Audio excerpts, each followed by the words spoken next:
A Delaware residential purchase agreement is a legally binding document that outlines the terms and conditions between the buyer and the seller of a home.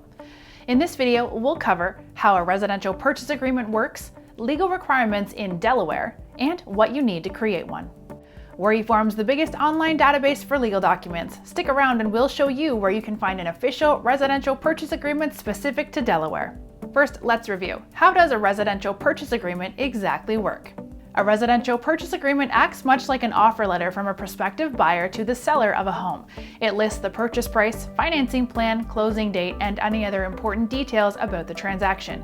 Because it is legally binding, once signed, both parties must make sure to read the agreement in detail and negotiate any terms prior to signing.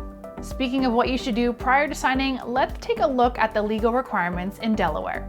Under Delaware law, the seller is required to disclose any known material defects on the property at the time of the sale. In addition, under federal law, the seller must disclose the property's history of lead-based paint exposure if it was built before 1978. So, what should you include in your residential purchase agreement to better your chances of getting accepted by the seller? Include a mortgage pre-approval letter. A mortgage pre-approval letter is a document from the bank estimating how much it is willing to lend to the buyer based on their credit history, income, debts, and assets. It helps the seller determine whether the buyer is financially credible.